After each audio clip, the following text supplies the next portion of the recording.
we're ready to cut and start our next project. It is called Pretty as Punch. Let's see if I can get a close-up for you.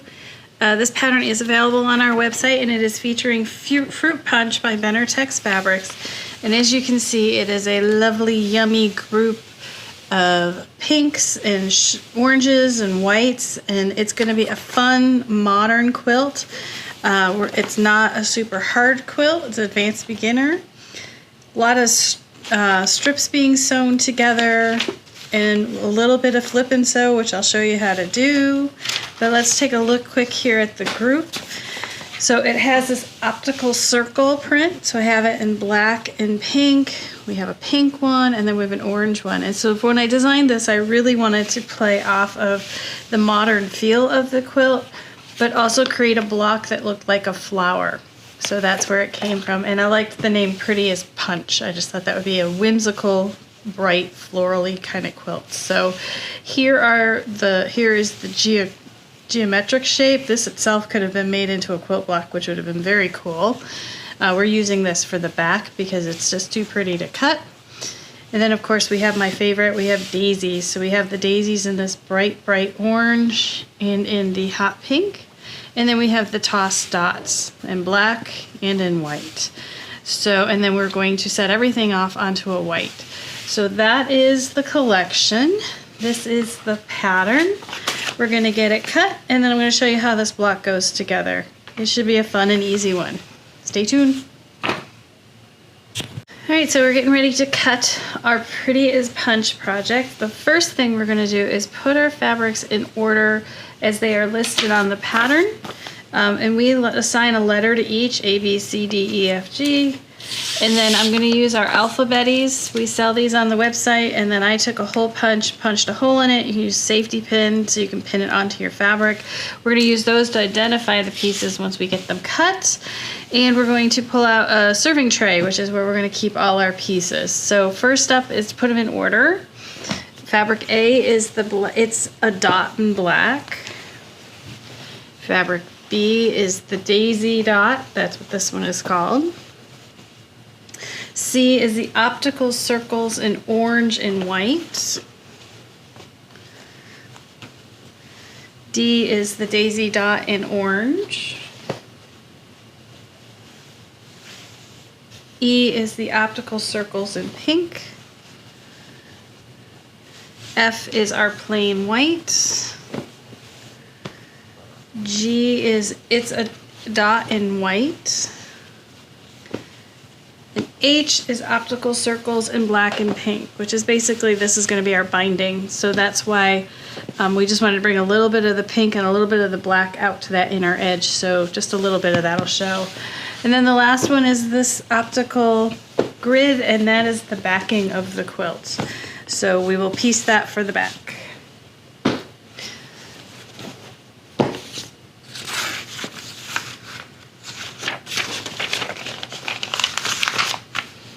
And I love these little paper holders, so I can hold up my pattern while I'm trying to cut it, and it's not on the table in my way.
So now that we have everything cut, it's time to start assembling our blocks. And the first thing we need to do is sew these 1 1/4 by 2 3/4 white fabric F strips onto the 2 3/4 fabric A blocks, which you sew onto one side, and then you press it, and I would press towards the background. It's just gonna lay flatter. I know that that's lighter than this, but it will look better if we press that way. So that's step one for that one. Then we sew the 1 1/4 by 3 1/2 to the adjacent side, and you're going to press that towards the background. This is why I had you do it to the background, because if you were to press up, you have bulk here from crossing a seam, where if you press them both out, they lay nice and flat. So we need to make 48 of those, which I've got here. So that is going to become unit 1. For unit 2, we're going to sew a 1 1/4 by 3 1/2 inch F strip onto the B piece, and again press out towards the background. And we need to make 48 of those, which we've got here. And then last, for the unit 3, we're going to sew a white strip onto the orange, and again press towards the background, and you'll need 48 of those. So that takes care of unit 1, unit 2, and unit 3.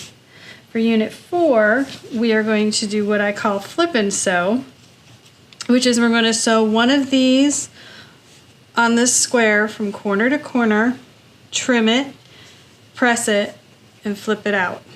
And then we do the same thing on this side.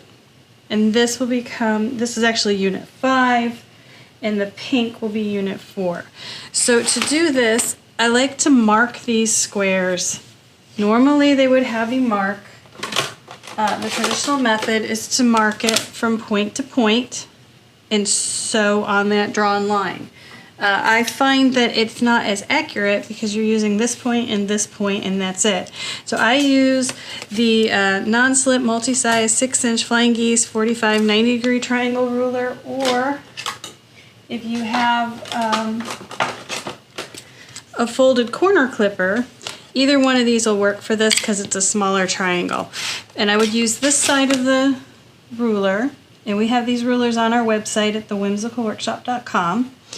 But if you have this, you are now aligning the top edge of the square with the ruler, the side with the ruler, and the 3-inch line with the ruler. And you draw your line. Okay, and then if you were using this kind of a ruler, same thing. You're aligning the top of the ruler with the square, the side of the ruler with the square, and the dotted line here between 2 1/2 and 3 with the square. That would be the 2 3/4 inch line. So either one of these rulers will work to mark these. And then once you have all of your squares marked, you lay the one square on the smaller square on the larger square. There are two triangles here. There's a large triangle and a small triangle. You lay the smaller square on the larger square with the smaller triangle pointing out. If you do it this way, it just doesn't work. You'll know it when you go to the machine. So this is how it goes. And then when you go to your sewing machine, you are still sewing from point to point, and your 1/4 inch guide or your 1/4 inch foot will run along that edge. And you'll sew that on like this. Okay? And then once you have that sewn on, we need to trim and press these. I'm going to show you how I trim a bunch of them at once. But before you trim them, you do want to flip them open and make sure that those are accurate. And by marking it the way I do with the 3 sides, 99% of the time it flips out accurate. So I can trim both pieces of fabric off back here. If you flip it up and it's a little bit off, you can just cut the center one out and use the outer one as your guide when you're piecing the blocks. But I tend to get rid of both because I like to get rid of the bulk. And you have to do 48 with the pink and 48 with the orange. And then we're going to repeat it on the other side, which I'll show you once we get these done. And so to trim a bunch of these at once, what I do is I use a cutting mat, and I use one of the vertical lines, and I align the sewn line, top and bottom, with the vertical line. And then I will just overlap the next one, and I'll use that sewn line and the dotted line. And I just lay these all up. And I mean, there's a lot here, so I'll have several rows of them, but I can stack, you know, 15, 20 of these, and then I'm going to cut them all at once. And then I don't have to sit there and cut each one individually, and it sure makes the process go a lot faster. We use flip and sew in a ton of our patterns. Anytime you see a flying geese or a square and a square, I do have some videos on how to do them specifically for flying geese and square and a square rulers. So this is a method that is a tried and true one that we use all the time here in the studio. So once you get a bunch of them up, you take a ruler and you align the 1/4 inch line on the ruler with the sewn line on your squares, right there. And that means the edge of the ruler is on the drawn line that we used as our 1/4 inch guide. And I hold the ruler down flat, and I cut, and before I pick up the ruler, I just slide those. And you can keep them, you can throw them away, whichever you'd like. And there we've trimmed a bunch of these all at once. So then once you get those trimmed, you need to press this open. And I'm going to press it towards the smaller triangle, and you don't want to stretch this or distort this. So how I press these is I use the edge of my iron, and I push it into the seam, and I let the iron just sit there for a minute, and that's it. I don't worry about the outer edges. Even if I have a fabric kind of wrinkly, I will press it once it's in the whole block. But that's how we're going to do step 1 of this guy. Alright, so once you've trimmed this and pressed this open, we're ready to put our units together. So for each unit, and this is going to be unit 20 or unit 7, you need to have 2 of those, 1 of those, and 1 of these guys. And how the unit goes together is you put the black block up in the corner. This goes white to white, that goes white to white, and then this goes with the white going into the center. So you're going to sew these 2 together and these 2 together. And then once you sew those 2 together and you're ready to press, and you're going to press towards the unit 3s. That's what these are. So you go ahead and press towards unit 3 on that one. And you press towards unit 3 on this one. Now when you go to sew these 2 together, that center seam will nest and it'll have less bulk. It'll be easier to align these pieces. So these 3 units are made with just straight pieces, and these have the flip and sew, which can vary depending on how you mark them and how you do them. So what I recommend is when you align these, to align first the center seam, and then align the unit 1 with the unit 3, and then flip it over so you can see the unit 5, this flip and sew square, on top. And you're going to make sure everything else aligns. And if this one is just a little bit off, which mine is just a hair off, I'm not going to worry about it. I'm going to use that back piece as my guide as I sew this in to get this to be accurate. And it does help to pin these. So if you're starting to, pop them open and they're not quite right, I recommend ripping it apart and pinning here and here and here. Then once you have those sewn, there it is. Depending on how accurate you were, these little corners here might be just a hair off. And I really don't worry about it, because once I get this quilted and it washed the first time, that little bit is never going to be noticeable. If it bothers you, you'll need to re-rip it and repin it and sew it. But for me, that's okay. I'm not trying to be perfect, I'm just trying to make a quilt. So that is the unit. Now you need 4 of these. You're going to need 2 more of these white strips, and you're going to need the little black squares. The little, let's see, what size are they? The 1.5A squares. So the first thing you need to do is sew 1 A square to the white strip. And you're going to always, as we go from this point to the finishing the center block, you're always going to press towards the white. And that'll help everything nest when you go to put it together. So you sew a strip onto the square, press towards the white. Then you sew a strip on the other side of the square and press towards the white. And that makes the center of our block. You sew one of these strips onto the unit 7. And then you sew another square, the other square on the other side. So you have unit 7, a white strip, and a unit 7, and you press towards the white again, and that will get you half of the block.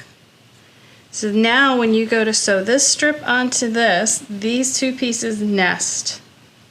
And it makes it much, much easier as you drop a pin in at each point, and you can drop a pin in at the ends, and it'll help that center be on when, you know, all lined up when you get the block together. So first you sew this guy to this guy, and you're going to again press towards the sashing, towards the white. That's the bottom half of the block. Then you take the top half, and always make sure the black is in the outer corners. It's really easy to flip this one. So now you have your top block, you put it onto the bottom, and all of the white should nest. So you again pin there and pin there and pin there, sew it, and that will make one orange block center. So you need to make 6 of these, and you need to make 6 of the pink. Now we're going to add all the borders onto the blocks, so let's move on to that part. Alright, so now that we have our blocks all done, we need to add our borders. And this is what it looks like when it's all finished. So it actually has 3 borders once you get the center done. The orange blocks get a pink border, and the pink blocks get an orange border. So we make 6 of these and 6 of these. And how you add the borders is it's a good idea to pin them because they are longer than 12 inches. And then once you put them on, you just iron them out. All of the borders go out. So it goes to white, and then the next one would be pink. You'll press to the pink. The next one is white again, and you press to the white. And that'll just let the block lay flat. So once you get your 2 sides on, you would take your next 2 borders and you would pin them on end to end, and that will keep it in place so that when you sew it on, it matches correctly. And then once you do the top and bottom borders, you do the same thing, press out, and then you're going to repeat this for the following borders so that the whole block is done. And then once we have all our blocks done, we can put our quilt top together, and it goes together with sashing. So you're going to alternate pink with an orange with a pink,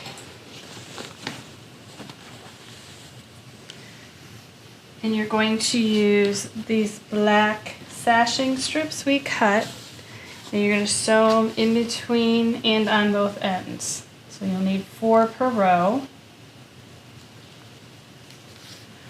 And then once you have your 4 rows sewn together, so this is row 1,